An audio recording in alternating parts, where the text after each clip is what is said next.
Hello guys, my name is Alina, I'm a professional historian, and today we would like to talk about the origins of Rus, extremely politicized topic, especially nowadays regarding the politics. So I would like to touch on three different questions. First of all, what is Rus and where exactly this term originates from? Specifically, why exactly it's used in different forms. In, for example, Ukraine, it's accepted as Kievan Rus or Kievskaya Rus. And in Russia, some historians use ancient Russian state or ancient Rus state, which is translated as Drevnerusskie государство. Second question would be who established this state? Basically, Vikings or Varangians, and the same, or Slavs. That is a big question as well. And the third question would be what roles they played in the establishment of new state. And why exactly? It's extremely important for us to understand. So I would really like you to listen till the end, and I hope you enjoy my video. Okay guys, let's talk about what is Rus and where exactly this term originated from. So first and foremost, I would like you to remember that the correct name or the correct term of the state was Kievan Rus. Why? Because the capital was Kiev, and this term was widely accepted among historians, not only nowadays, but like in the 19th century and in the 20th century as well. So this is not the only reason, but this is the major one. Also, I would like you to remember after the end of this video that this word has three different meanings: the territory, the state, and also the people. And I would like to explain a bit later why exactly even people has this kind of name and what kind of people. But now, honestly, I would like you to think a little bit about why exactly it is so politicized. If you have any opinions, please leave the comment below this video, and I would like to read a little bit later what kind of opinions do you have. What I see specifically nowadays is that different states, specifically Russia, Ukraine, and Belarus, they interpret this history, specifically the history of the origins of Rus, in different perspectives and different angles. So basically, they're fighting for the answer. For the answer to the question, who was the heir or heirs of Rus, and basically who has the right to consider its legacy as the origins of their own state, that basically the national identities connect with this. Now let's look at the map. This was East Slavic state, originally inhabited by different Slavic people, different Slavic tribes or tribal unions, and also by Varangians. It's the same name as Vikings in European history. And you should also remember that basically this state is not the same as Russia, not the same as Ukraine, and not the same as Belarus. It is completely different state, and it has nothing in common with modern states. Also in this meaning, Rus as the land, you can see in different ancient sources, specifically in ancient Rus sources, written a little bit later in the late 11th or early 12th century. Specifically, I'm talking about the primary chronicle. You should remember this name because we will talk about it a little bit later as well. This is the basic primary source that historians usually use for understanding a little bit better that period of time. And also, you should remember that we cannot rely 100% on different sources without checking the facts from other sources. So what do we know about the main or one of the main sources about that time, the primary chronicle? We know first and foremost that this text was compiled from different other sources. So for example, from the text from the Byzantine Empire, like treatise, for example, with Rus, at that time was called Varangians, the Bible, and his original text that he decided to incorporate, as well as compiling other sources. The problem with this text specifically is that unfortunately we don't even know 100% for sure who exactly is the author of the text. We know only that there are different authors, and there was a leading monk who compiled this text altogether from different authors. One version is that it was written or it was co-authored by monk Nestor, or Nestor Letopisец, well known in historiography. And another viewpoint is that it was written by Sylvester, also monk. At that time, monks predominantly were literate people who could read and write texts, who were most educated people. So that's why basically most of the written texts, they were produced by people who served in the church. Let's look together at the text. Usually historians use primary sources, so historical texts from that time that would witness somehow, or at least incorporate some other sources from relatively close time about the event that we want to know, or the process that we want to know. So look, here, 852, at the accession of the Emperor Michael, or Mikhail, the land of Rus was first named. We have determined this date from the fact that in the reign of this Emperor Rus attacked Tsargrad, as is written in the Greek chronicle. Tsargrad was the name of Constantinople, the capital of the Byzantine Empire, which basically was the heir of the Roman Empire, that ancient Roman Empire that we all know. And this was one of the most, if not the most, powerful neighbors of Rus as a state. But later in the text, we see that this name appeared as the name of the people, basically indicated on the Varangians, which is the same as Vikings, as you remember from the beginning of this video. And you see that in this text, look, this specific part describes how exactly the Varangians came to Rus. It's the very, very well-known event it's called the Calling of the Varangians, which appeared in Russian and Ukrainian textbooks under the date 862. And you see what exactly is written here. They accordingly went overseas to the Varangian Ruses. These particular Varangians were known as Ruses, just as some are called Swedes and other Normans, English, Gotlanders, for they were thus named. So what exactly it means? This specific people, Rus or Varangians Rus, they were counterposed deliberately by the author or authors for checking that they are not Slavs. No, they are different, like English people or like Swedes or others. So it means that is it nationality, but the term nationality did not appear at that time, obviously, and the understanding of nationality appeared much, much later. They didn't have nation in our modern interpretation. So these are the people, Varangians. What exactly they did in Slavic lands, basically. They were traders and sailors. As you remember from European history, Vikings were basically not only traders and sailors, but also colonizers.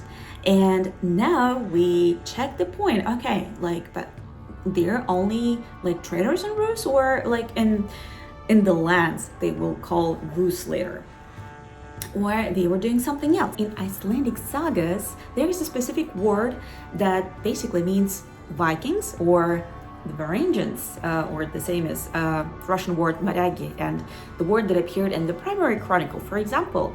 And it means in the Icelandic sagas that those are people who are the warriors launching military expedition for the Byzantine Empire.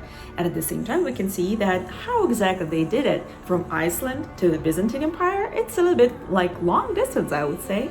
And of course, they were sailors. There were those people who row. Do you remember? Men who row. That is the old Scandinavian word for Rus. That basically how they literally use this word in different sources. So now we can conclude that Rus, this term, was applied for the Varangians in different sources that this context specifically can reveal. Okay guys, now let's recap everything that we already learned. First and foremost, Rus was the name of the state, of the territories, and the people. Initially, Varangians were called Rus and appeared in this way in different sources, but then local people, after they settled down, local Slavic people, they started to use this, especially in the 11th and 12th century. We can see different sources.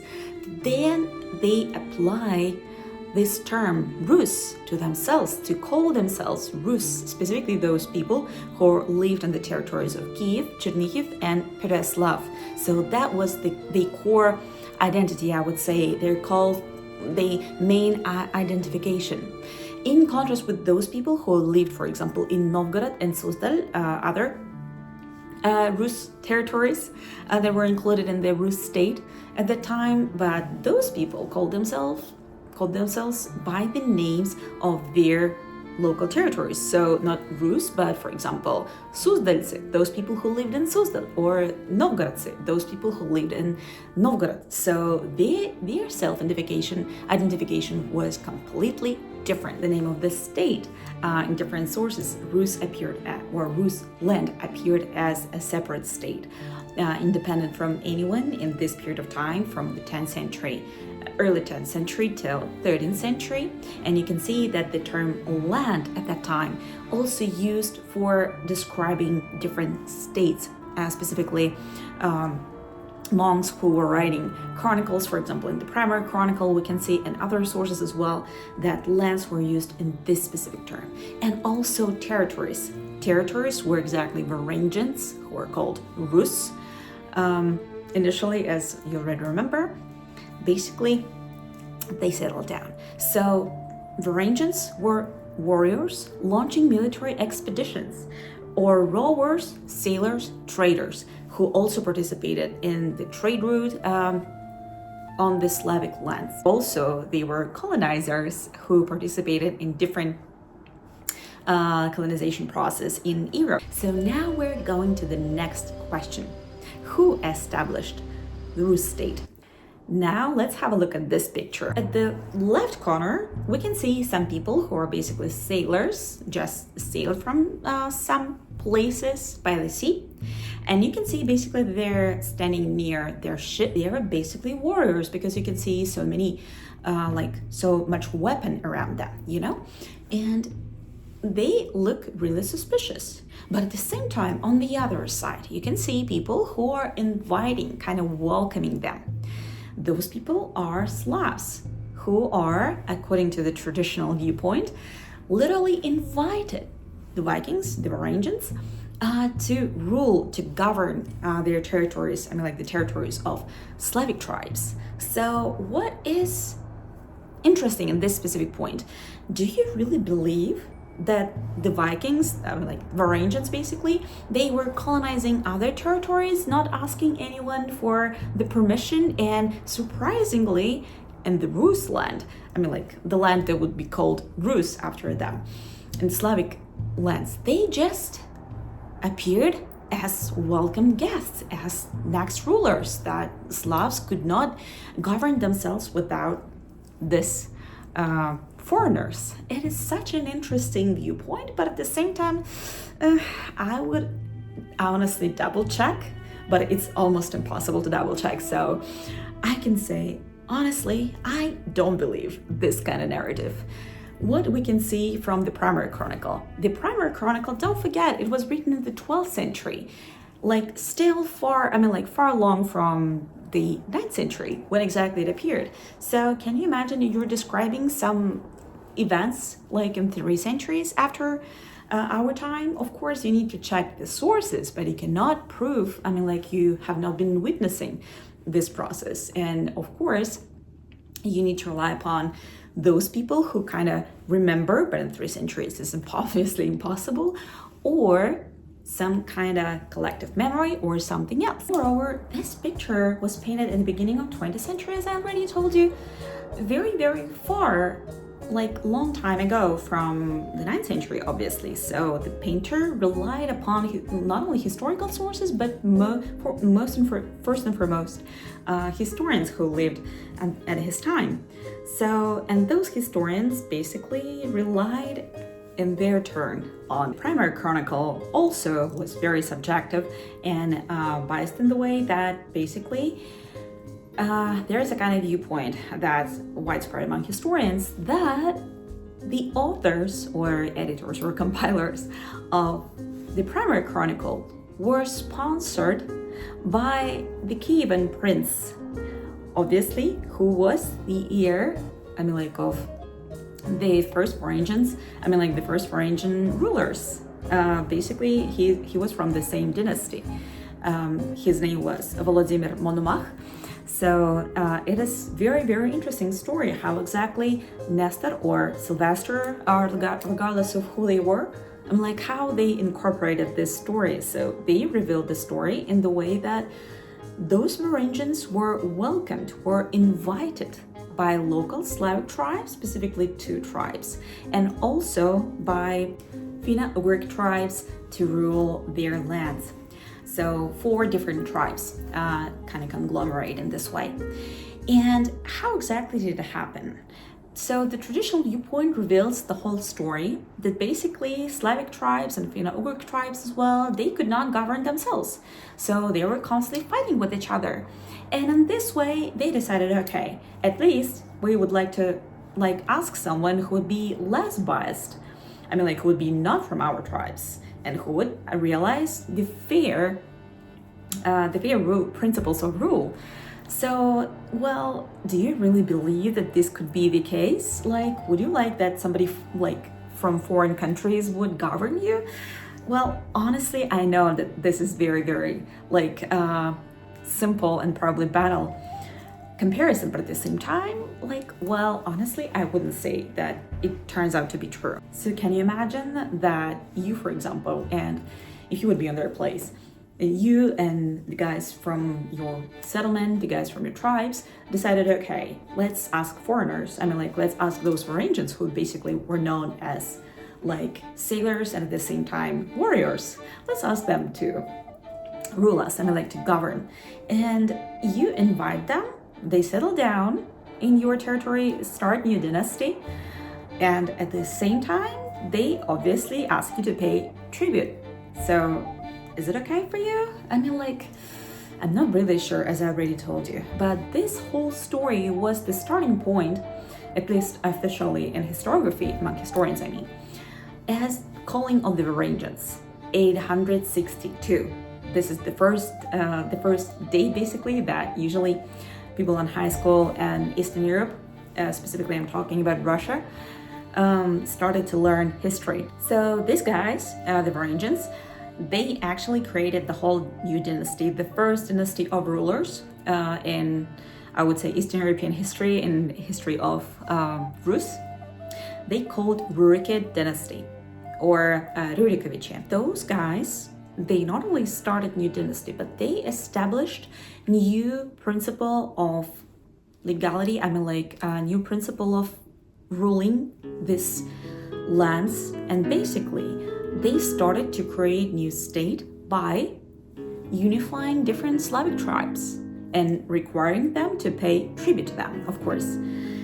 And this is the traditional viewpoint, and of course, as I already told you, it has many blank spots. And at the same time, Rurikid dynasty originated from the name of its founder, the legendary person, I would say, that historians not even sure if he existed or not, whose name was Rurik. Basically, that's why Rurikid dynasty. And he was not only the founder of the dynasty, but the person who was among the first settlers. He was basically the first settler who came to Slavic lands, specifically to the land near Lake Ilmen. It was the Slavic tribe that settled down near Novgorod, one of the oldest cities even in modern Russia. And there are still so many questions left that basically the primary chronicle and other sources from that time could not respond. So we can see that this whole story does not sound very logical to us, but at the same time, it sounded logical, for example, for those people who were authors or editors, compilers of the primary chronicle. Perhaps it was basically a constructed narrative. That is one of the key points that I would like you to remember as well. Let's talk first about the Varangians. It was a huge debate among historians, specifically since 18th century, I would say. Why? Because those historians who lived in the Russian Empire and later in the Soviet Union and even nowadays were very humiliated by the fact that, oh my goodness, someone from Scandinavia, some foreigners, started our dynasty of rulers, and moreover started established our state. No, it's nonsense. And they tried to prove anyhow, to find any evidence that Rurik and Rurikid dynasty basically had Slavic origins. So they had, for example, they were originated from Western Slavic tribes or somewhere else. So they came not from Scandinavia, but from other places in Europe. But there were some other historians who actually were closer to real truth. I mean, like, at least as according to other different sources, for example, archaeological artifacts, they claimed that they were Varangians. I mean, like, Rurik dynasty rulers, they were Varangians, came from Scandinavia. So, because Rurik basically had a Scandinavian name, Rurik. And this is one of the most interesting questions in this story as well, and obviously also politicized. According to the primary chronicle, they started to conquer other Slavic tribes, uniting the south and the north Slavic territories, and that is how basically Kiev-Rus appeared as a state. So I would say most of historians nowadays, they agree with the fact that it enabled the process, enforced the process of establishing the new state. Specifically, yes, but at the same time, it doesn't mean that Slavic tribes did not have any other premises for establishing their own state. Slavic tribes would create any kind of states, but probably those states would be divided between south and north. South, I mean, like, with the center in Kiev, and north, I mean, in the center of Novgorod, where Varangians came, according to the primary chronicle. Archaeologists also found the evidence that those territories that I already mentioned, they were settlements of the Varangians. So basically, probably they traded with the Slavs around those territories, or they just settled down for some other reasons. So not only with the princes, I mean, like, with the princes of the Rurik dynasty, but probably even before. So that is also an interesting point. First rulers and the Rurik dynasty, I mean, like, the Varangian rulers, basically had Scandinavian names. So there is another evidence for the fact that, another proof for the fact that Varangians were Rus and they were from Scandinavia. So basically, for example, Rurik, the name of the first, I mean, like, the founder of the Rurik dynasty, was used also in Icelandic sagas, you know, and in other sources as well. Rurik and Rurik, basically, they sound very similar. Also, for example, like all other following rulers, specifically Igor, who was the son of Rurik, the only son at least, whom exactly the primary chronicle mentioned as the heir of Rurik and the Rurik dynasty. His original name could sound as Ingvar.